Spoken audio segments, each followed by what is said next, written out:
Bismillahirrahmanirrahim. Assalamualaikum warahmatullahi wabarakatuh. Innal hamdalillah nahmaduhu wa nasta'inuhu wa nastaghfiruh wa nastahdihi wa natubu ilayh wa na'udzu billahi min shururi anfusina wa sayyiati a'malina. Man yahdihillahu fala mudilla lahu ومن يضلل فلا هادي له أشهد أن لا إله إلا الله وحده لا شريك له وأشهد أن محمدا عبده ورسوله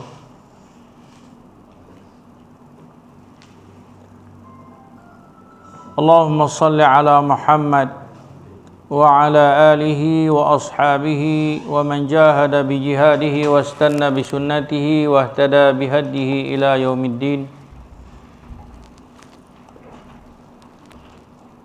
يا أيها الذين آمنوا اتقوا الله حق تقاته ولا تموتن إلا وأنتم مسلمون. أما بعد فإن أصدق الحديث كتاب الله وخير الهدي هدي محمد صلى الله عليه وسلم وشر الأمور محدثاتها وكل محدثة بدعة وكل بدعة ضلالة وكل ضلالة في النار.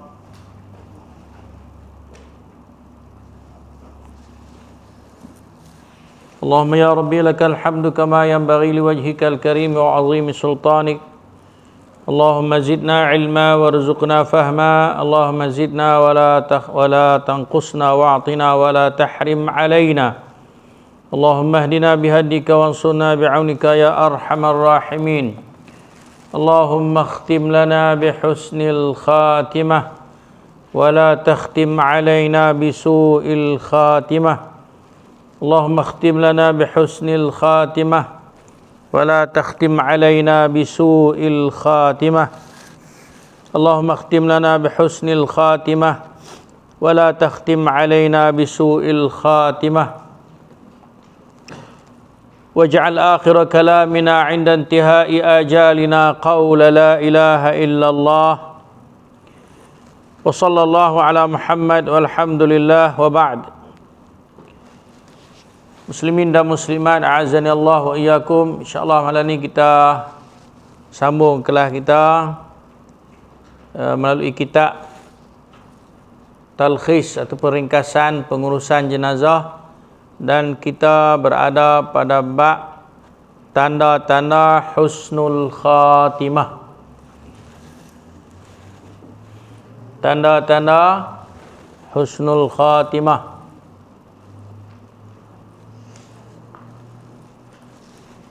Hari itu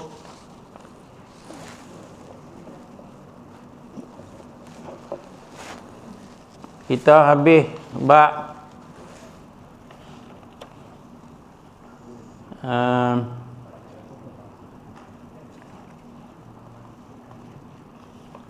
perkara-perkara yang diharamkan bagi kaum kerabat si mati.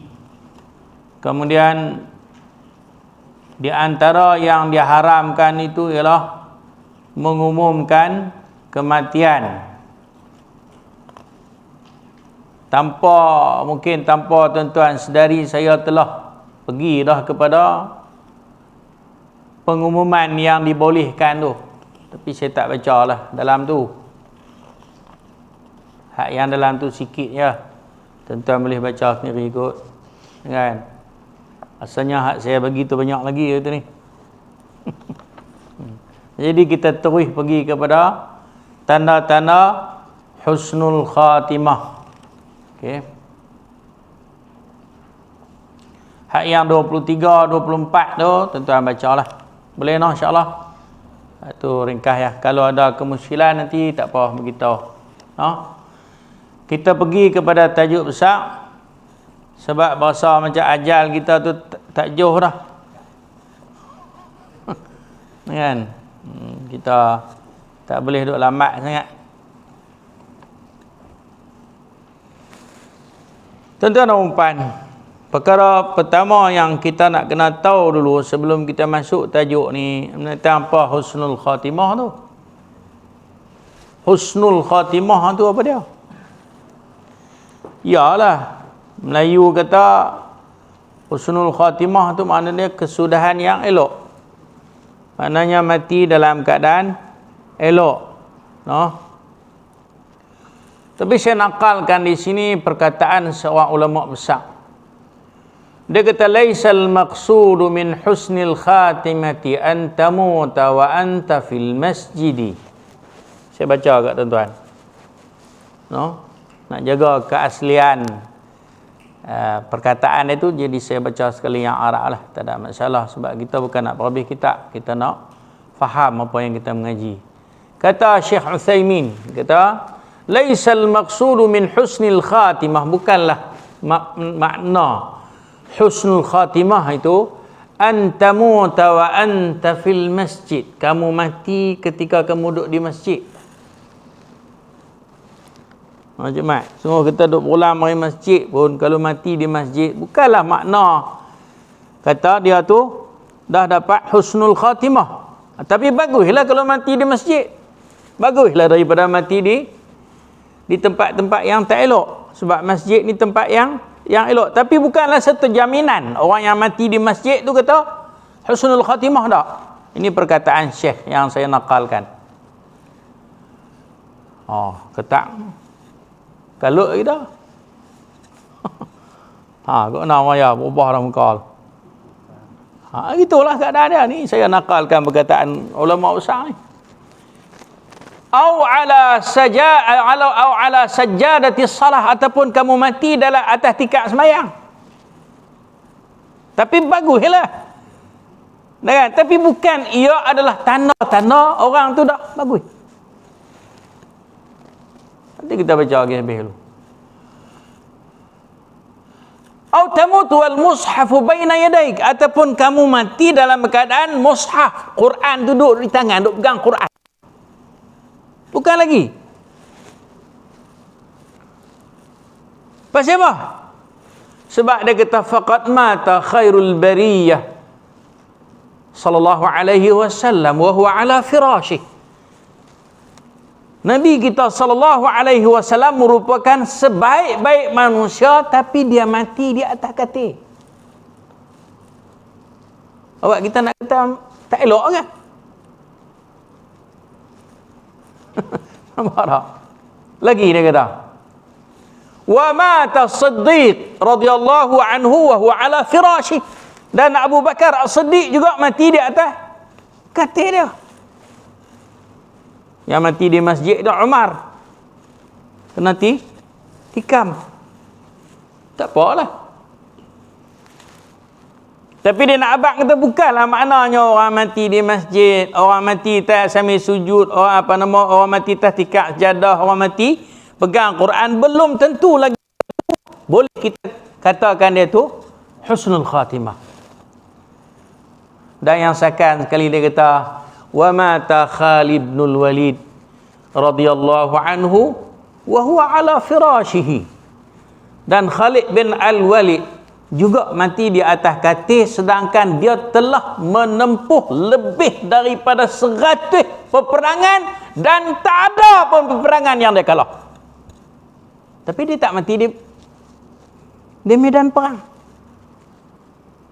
Nanti kita jumpa ada 15 ke 16 ke 17 tanda-tanda husnul khatimah, di antaranya mati di medan perang.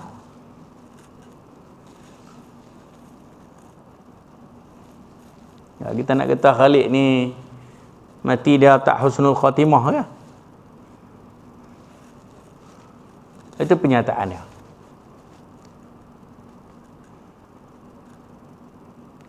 Tetapi dia kata husnul khatimah. Dengar elok ni. Antamut wa anta bari'un minan nifaq. Yang dikatakan husnul khatimah itu ialah kamu mati sedangkan kamu jauh daripada memiliki sifat-sifat nifaq. Sifat munafik tak ada pada kamu. Wa anta bari'un minasyirki, dan kamu jauh daripada sifat-sifat syirik. Karena syirik ini adalah satu benda yang sangat besar. Kalau kamu duk buat benda-benda syirik, kalau kamu mati dalam masjid, kamu mati tatikak sejadah, kamu mati sambil semayang pun tak jadi. Nampak tak? Dua. Yang pertamanya mesti jauh daripada apa? Syirik, nifak. Husnul khatimah an tamuta wa anta mufariqatan lil mubtadi' bari'un min kulli bid'ah. Kata Syekh, kata orang yang dikatakan husnul khatimah itu ialah orang yang mati dalam keadaan dia simpang jauh daripada perlakuan bid'ah dan ahli-ahli bid'ah. Kerana Nabi dekat nak mati dia pesan dah, wa iyyakum wa muhdatsatil umur, jauhkan diri daripada benda-benda yang diada-adakan. Dan dia kata yang dia kata lagi, dia kata husnul khatimah an tamuta wa anta 'alal kitabi was sunnah. Itu husnul khatimah dia kata. Dia katakan husnul khatimah itu ialah kamu mati dalam keadaan kamu berpegang kepada kitab dan sunnah. Wa mu'minun bima jaa'a fihima duna ta'wilin, dan kamu beriman dengan apa, dengan isi kandungan kedua-duanya tanpa ada sebarang takwil. Husnul khatimah an tamuta wa anta khafiful hamal min dima'il muslimin wa amwalihim. Dan dikatakan husnul khatimah juga ialah kamu mati dalam keadaan kamu tidak sedikit pun menyakiti sesama muslim, apatah lagi kamu mencederakan mereka dan mengambil harta mereka. Husnul khatimah wa anta mutasalimul qalb. Husnul khatimah ialah kamu mati dalam keadaan hati kamu adalah hati yang sejahtera. Tak ada sakit hati ke orang, tak ada berasa buruk sangka ke orang, tak ada berasa dengki ke orang. Wala hiqdah, dan tidak ada hasad. Wala daghinatun li muslimin, tidak ada iri hati pun sesama muslim. Berat maya. Berat maya.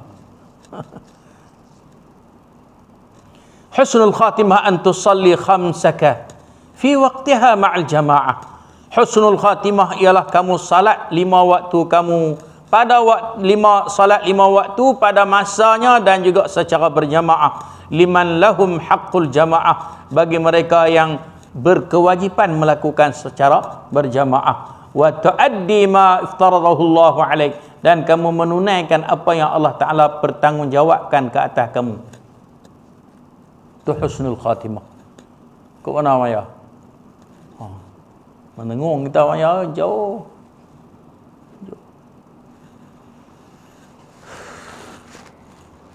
Kita berdoalah, Allahumma ahsin aqibatana fil umuri kulliha. Ya Allah, perelokkanlah ujung jatuh segala amalan kami.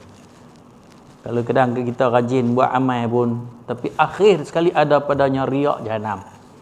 Kita buat amal terang mana pun, akhir sekali ada padanya sum'ah jahanam.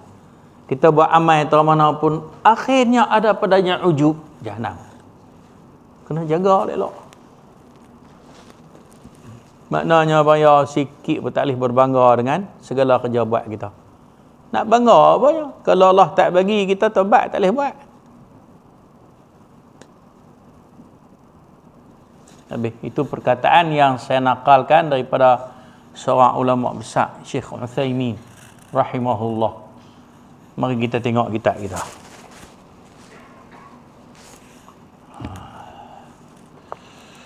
Bayar esok menega bayar lah. Menega. Baca tajuk ni betul esok tak pergi menega. Kerja kita kena kerja jalan. Dia kata sesungguhnya pembuat syariat yang maha bijaksana telah meletakkan tanda-tanda jelas sebagai alamat kesudahan yang baik bagi kehidupan seseorang. Allah Ta'ala telah menetapkannya untuk kita dengan kurnianya. Allah yang bagi dengan rahmat dia.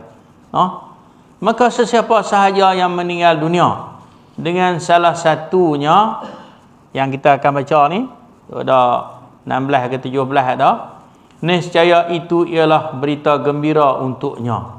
Alangkah baiknya berita gembira tersebut. Allahumma ja'alna minhum. Kita minta kita dapat salah satu pun.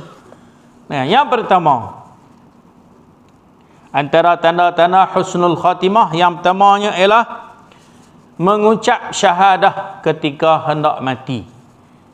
Maknanya akhir kalimah dia la ilaha illallah, dia mengucap.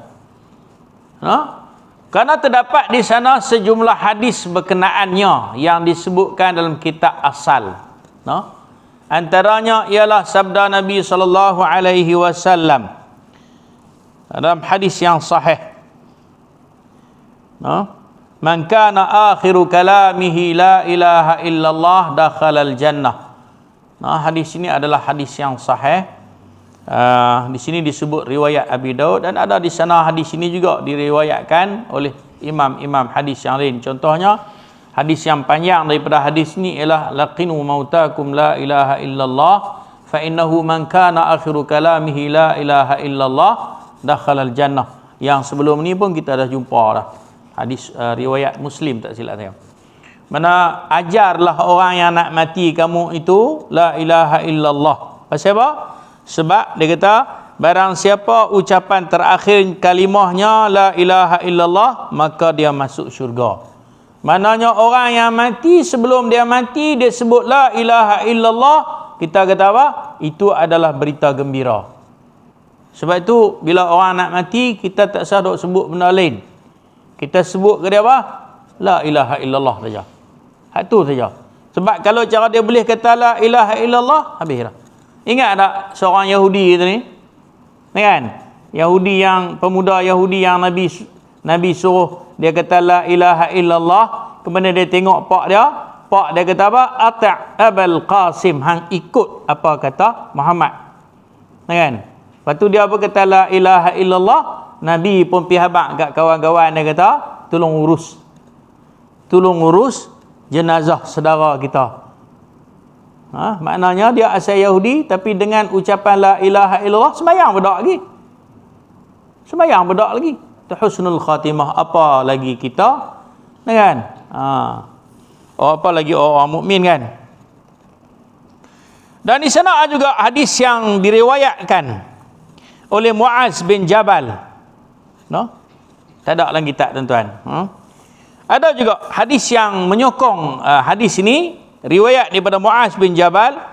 Kata Nabi sallallahu alaihi wasallam, "Ma min nafsin tamutu wa hiya tashhadu an la ilaha illallah wa anni rasulullah yarji'u dhalika ila qalbin muqinin illa ghafarallahu lah." Mana tidak ada satu diri pun, siapa-siapa pun yang apabila dia mati dan dia mempersaksikan bahawa tidak ada Tuhan yang berhak disembah selain daripada Allah, dan bahawa sesungguhnya aku ni adalah utusan Allah, dan hatinya adalah hati yang penuh yakin. Mana dia ucap tadi ni dengan penuh keyakinan. Illa ghafarallahu lah, kecuali Allah Ta'ala akan memberi keampunan kepadanya. Ini seolah-olah ucapan la ilaha illallah di akhir hayat seseorang itu seolah-olah ia merupakan pembersihan kepada segala dosa. Apa maksud dia ni? Maknanya kita tentu ada umpama muslimin dan muslimat kena rajinlah membaca tahlil. Rajin buat tahlil. Kat kita ni bukan tahlil kat orang, tahlil kat kita dulu. Duduk tak duduk, la ilaha illallah. Tahlil ke kita. Tersudut kalut nak tahlil ke orang sangat. Tahlil ke kita dulu. Banyak. Kita yang nak masuk dalam kubur juga, kita duk kira orang. Orang lain hak kita duk tahlil tu, kita tak tahu dia tu semayang lagu mana, kita tak tahu. Kira kita, selamatkan diri kita dulu. Nanti orang hak kita duk tolong dia tu, dia apa lari dah kita. Kira kita apa tak lepas nyawa nak tolong orang, la ilaha illallah. Kira ke diri kita. Duduk tak duduk? La ilaha illallah. La ilaha illallah. Tengok orang tetua kita dulu, tok saya dulu, tak ada. Duduk tak duduk bunyi la ilaha illallah. La ilaha illallah kan orang tetua kan. Bila kita lah ni banyak sangat benda lain nak sebut. Kan?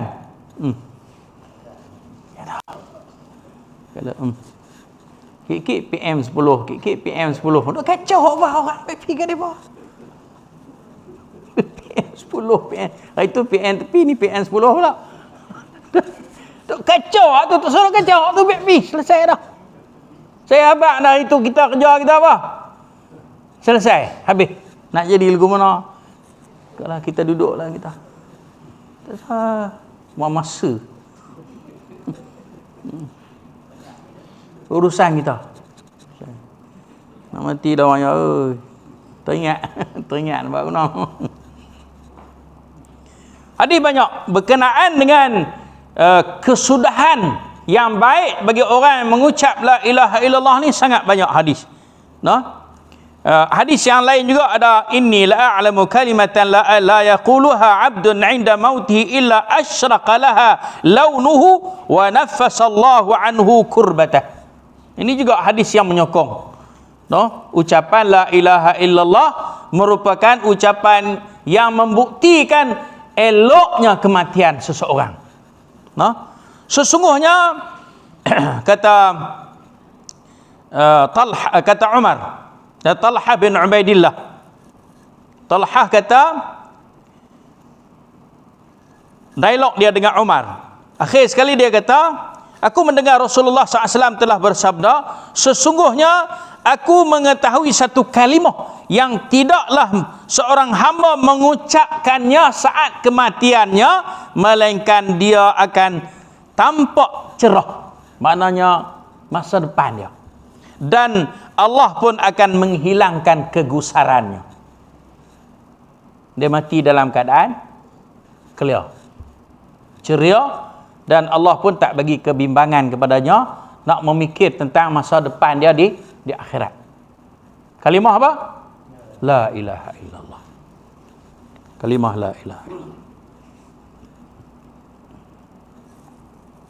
Hadis yang sama juga telah diriwayatkan oleh Imam Ahmad, Ibnu Hibban, Al-Hakim, dan semuanya telah berada pada darjat yang sahih, seperti mana yang telah dipersetujui oleh seorang ulama hadis besar, iaitu Al-Imam Al-Zahabi. Okey, habis. Jadi yang pertama apa dah? Tanda husnul khatimah. Yang pertama apa dah? Akhir kalimah orang yang mati itu apa dah? La ilaha illallah.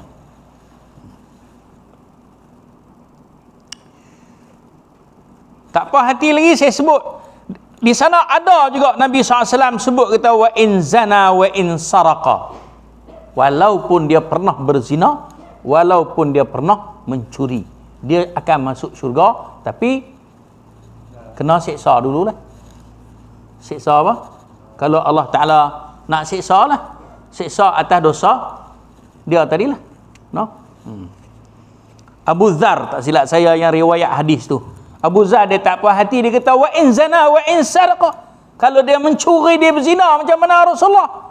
Rasulullah kata wa in zana wa in saraqa. Walaupun dia pernah berzina, walaupun dia pernah mencuri. Dia tanya lagi. Dia tak puas hati, dia tanya lagi, betul ke boleh masuk syurga orang buat zina, orang berzina, orang mencuri? Nah, Rasulullah ulang. Rasulullah tak larat nak ulang sekali, kata raghima anfa Abi Dzarrin. Dalam hadis itu disebut. Walaupun hang tak kenan tu mana pun, walaupun hang tak puas hati tu mana pun, kan? Dia tetap dimasukkan syurga oleh Allah Subhanahu wa taala. Kerana apa? La ilaha illallah tadi.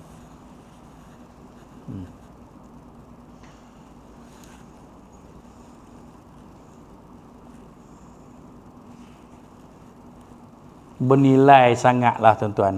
Sebab itulah Nabi kata dalam hadis, kata apa? Afdalu zikri la ilaha illallah.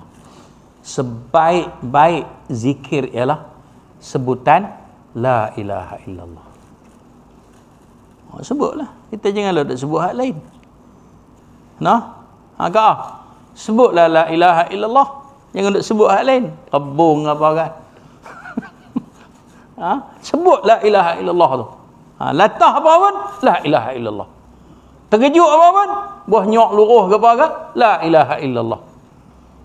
Kan? Biar orang kata apa, orang tua kita jadi wirid kita. Wirid kita. Nak marah apa pun, orang tua dulu kau dia marah, dia kata apa? Dia kata la ilaha illallah. La ilaha illallah budak ni. Dia tambahlah budak ni. Dia nak marah tu kan. Tapi dia sebut la ilaha illallah.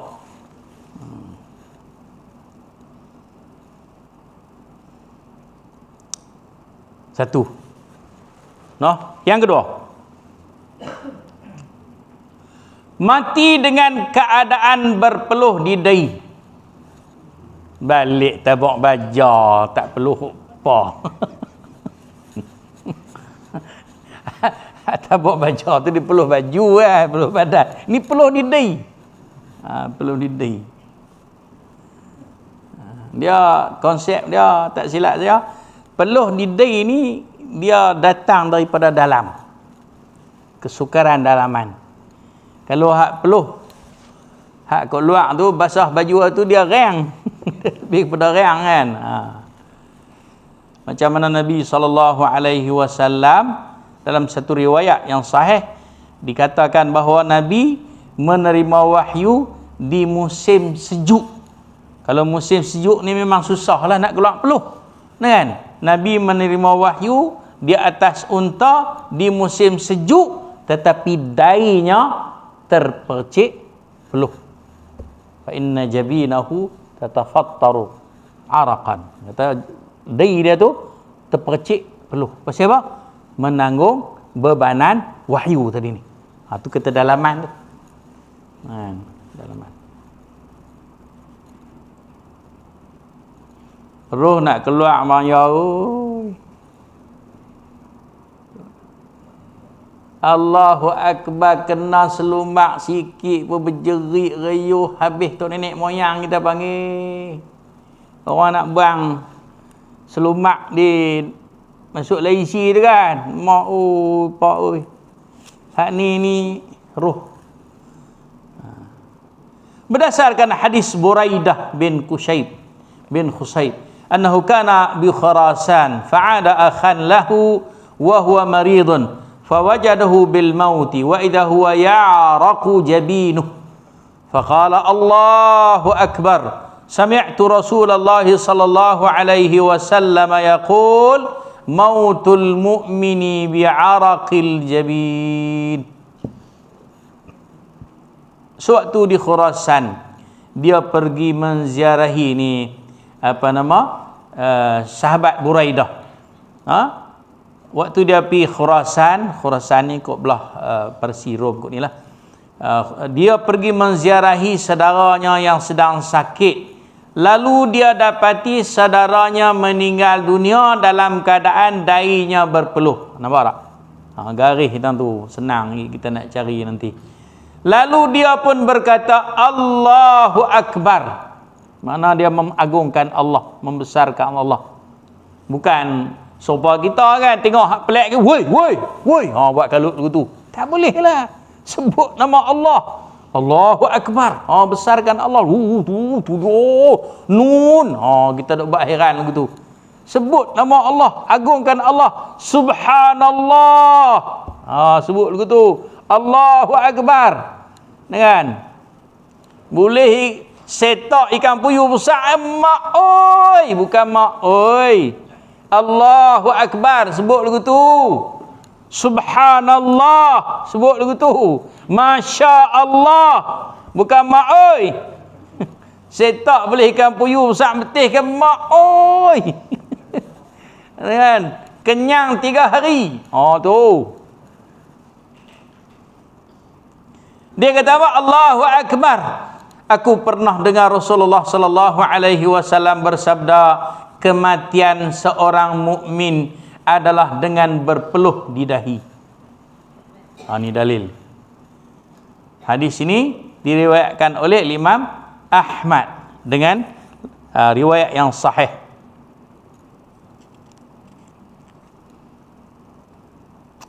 Hadis ini juga telah diriwayatkan oleh Imam An-Nasa'i, Imam At-Tirmizi, dan yang mengatakan bahawa hadis ini adalah hasan. Juga hadis ini diriwayatkan oleh Ibnu Majah, Ibnu Hibban, Al-Hakim, At-Tayalisi dan Abu Nu'aim dalam kitab Al-Hilyah. Saya sebut itu supaya apa? Ada kekuatan. Mana memang betul sungguh. Poin yang kedua yang mengatakan bahawa seorang yang bila dia mati peluh di dai tu, ada peluh di dai, maknanya dia adalah alamat husnul khatimah. Selain daripada dia bawa mari hadis yang diriwayat oleh Ahmad, juga ada imam-imam lain yang meriwayatkan hadis itu. Imam An-Nasa'i, Tirmizi dan Ibnu Majah, Ibnu Hibban, Al-Hakim, At-Tayalisi. Abu Nu'aim juga ada meriwayatkan hadis ini dalam kitabnya Al-Hilyah.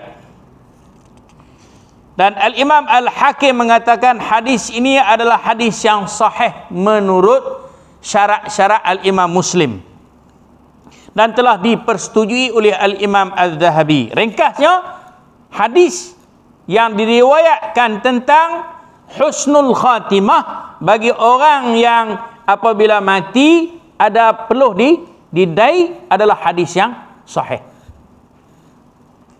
Okay. Jadi tanda yang kedua husnul khatimah ialah apa dia? Orang yang apabila mati berpeluh dainya. Berpeluh. Tu saya duk tanya lah tera mana ke apa tu salah. Kan? Ini piduk sukat pula kan, jadi payah. Kita tengok, kita kadang-kadang kalau kita ziarah orang mati pun jadi kok mana ke apa, kata saudara kata apa lah. Kan? Sebab itu orang mati ni kita kena urus cepat. Lagi banyak sangat orang bercakap. Kan? Kau tu penyakit tarik, bila dia mati mulut herot. Dia bunyi cerita. Dia buat muka huduh. Kan? Tak boleh. Tuan, bila orang mati, kita kena ingat kita pun akan mati nanti. Kan? Macam mana kita nak kebaikan untuk orang lain, kita pun nak untuk kita. Kita nak kebaikan untuk kita, kat orang lain pun orang lain nak juga. Okey. Yang kedua, yang pertama la ilaha illallah, yang kedua dai berpeluh. Yang ketiga, meninggal dunia pada malam Jumaat. Ni pekat kalau balik mari sakit. Bila sakit tanya hari lalu. Malam apa ni? Malam Selasa. Ya Allah, janganlah pergi mati lagi. Kacau ke tu? Pasal apa? Aku nak mati malam Jumaat. Bila mari malam Jumaat, segak elok. Kan? Pas kangak. Bukan nak buat amal tak? Meninggal dunia pada malam Jumaat atau siang hari. Yang dianjurkan kepada kita apa dah? Bila hari Jumaat tu buat apa Maya? Baca surah Kahfi, banyak selawat. Kan? Tapi kita dah sihat, tak mati lagi kalau apa? Kan? Buatlah. Taruh dulu lah minggu depan lah selawat. Dan sampai minggu depan tu. Yang demikian itu didasarkan pada sabda Rasulullah sallallahu alaihi wasallam. Ada tak di sini hadis? Mati pada malam Jumaat ataupun siang berdasarkan sabda Nabi SAW, ma min muslimin yamutu yaumal jumu'ati. Lagu tu sebut Jumaat. Kita sebut Jumaat ya. Sepatutnya Jumu'ah. Yaumul Jumu'ah. Yaumal Jumu'ati au lailatal Jumu'ati illa waqahu Allahu fitnatal qabri. Tidak meninggal seorang muslim pada hari Jumaat atau malamnya, melainkan Allah Ta'ala akan memeliharanya daripada fitnah kubur. Tu saya baca di awal tadi ni, Syekh Utsaimin sebut tadi ni bukanlah makna benda-benda tu tanda betul semua dah. Ini di antara tanda-tanda. Tapi bukan semestinya orang yang mati malam Jumaat tu dia tak kena siksa. Cong ahlai mutu sami kereta sami ku mari ku sebut mati malam Jumaat tak kena siksa jam. Faham tak? No? Tu kata kalau kita tak mati malam Jumaat pun tak apa, Maya. Tak mati siang Jumaat tak apa. Asalkan kita jauh daripada syirik, jauh daripada benda-benda khurafat, jauh daripada benda-benda yang Allah Ta'ala larang. Kita berpegang teguh dengan apa yang dibawa oleh Nabi SAW, insya-Allah. Macam mana cerita tadi ni, Abu Bakar tak mati di medan perang pun, tak mati di masjid pun, mati atas katil. Nabi sendiri pun mati atas katil.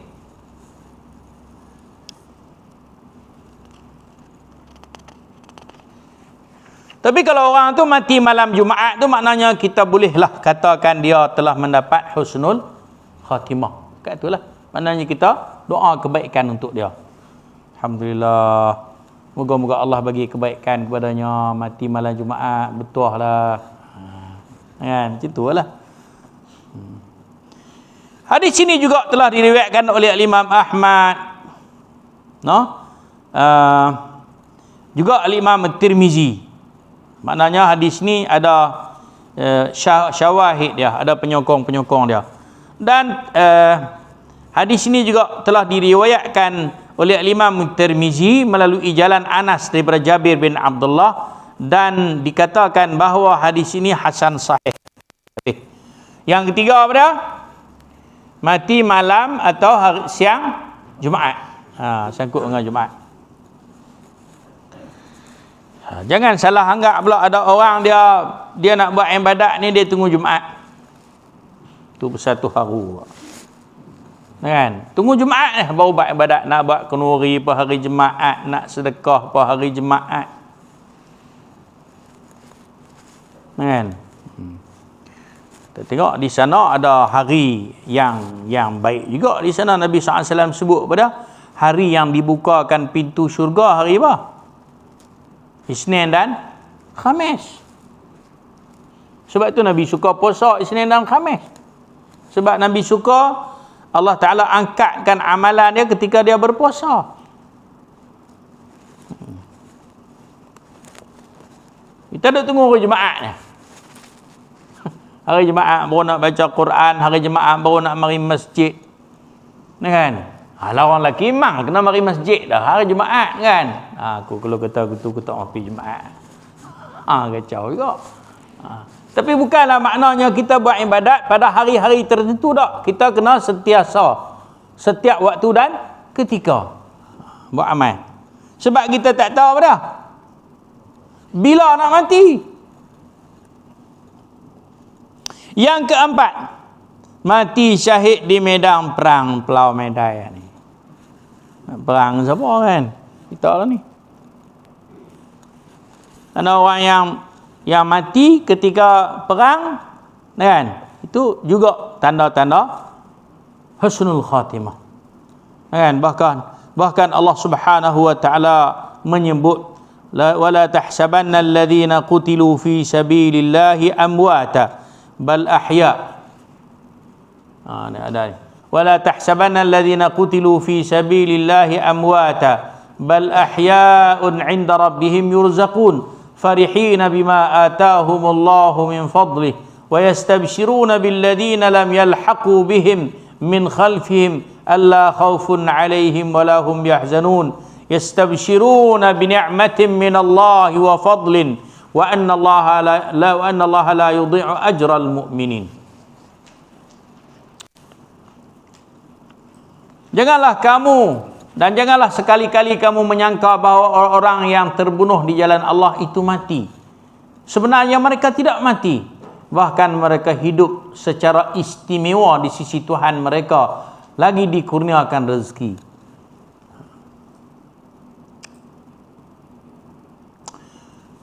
Berkenaan dengan ayat ini ada satu hadis yang diriwayatkan daripada Nabi sallallahu alaihi wasallam menyatakan bahawa orang yang mati orang yang terbunuh di medan perang ni, roh dia telah disambar oleh burung-burung yang berwarna hijau.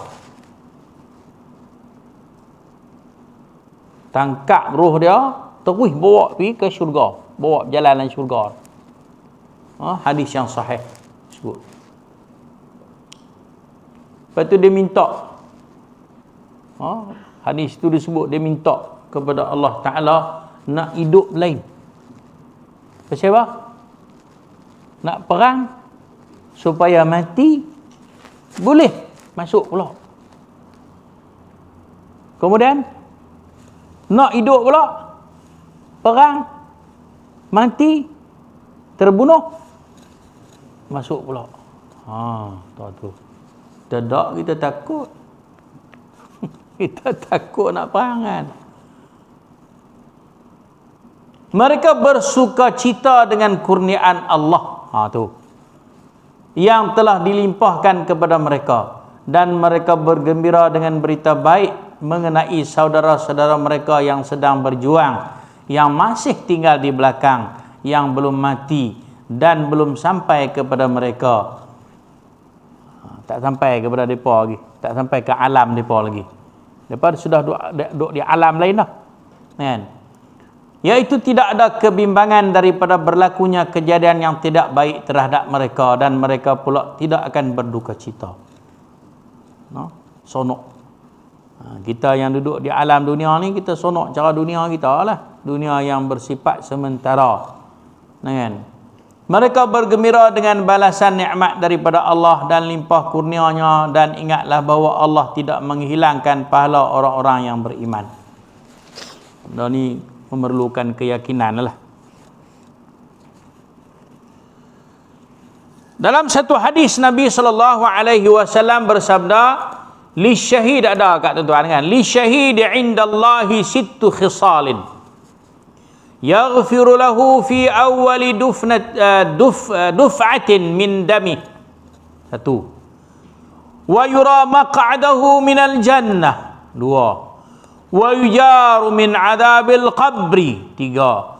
Wa ya'manu minal faza'il akbar. Empat. Wa yuhalla hilyatal iman. Lima. Lima. Empat. Wa yuzawwaju minal huril 'ain wa yushaffa'u fi sab'ina insanan min aqaribih. Ini keistimewaan orang yang mati syahid. Dia kata untuk orang yang mati syahid ada 6 perkara. Ada 6 keistimewaan. Yang pertama, diampunkan baginya pada percikan pertama darahnya. Maknanya bila dia tewas, maknanya malaikat ambil nyawa dia, percik darah dia, terus gugur segala dosa dia.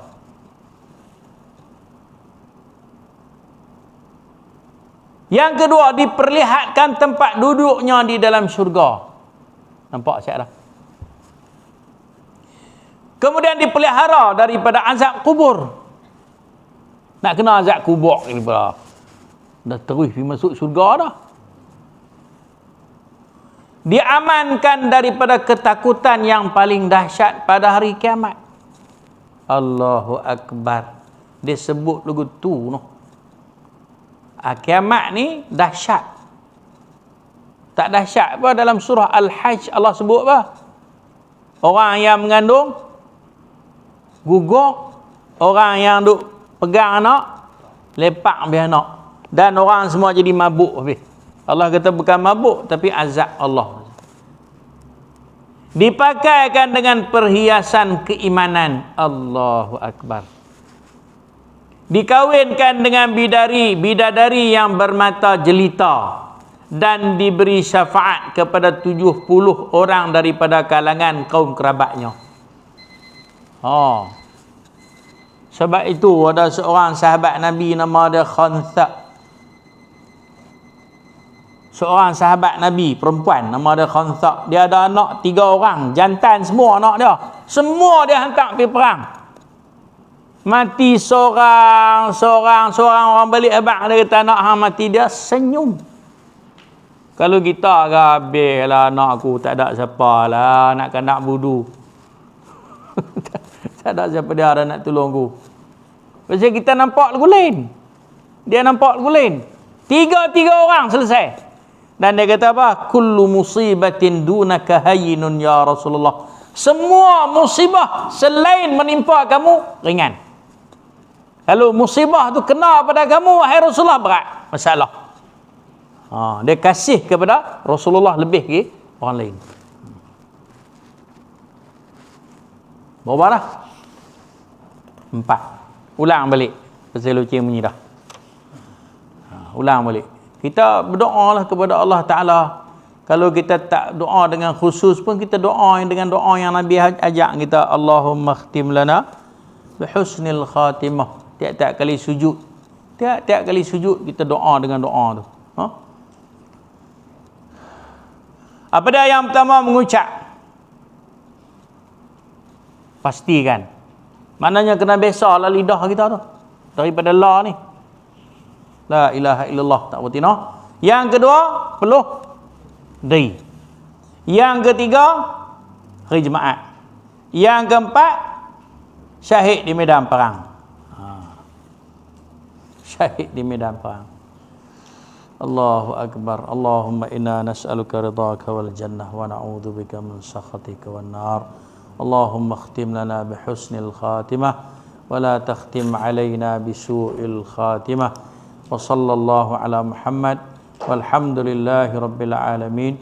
Subhanaka Allahumma wa bihamdika asyhadu an la ilaha illa anta astaghfiruka wa atubu ilaik. Assalamualaikum warahmatullahi wabarakatuh.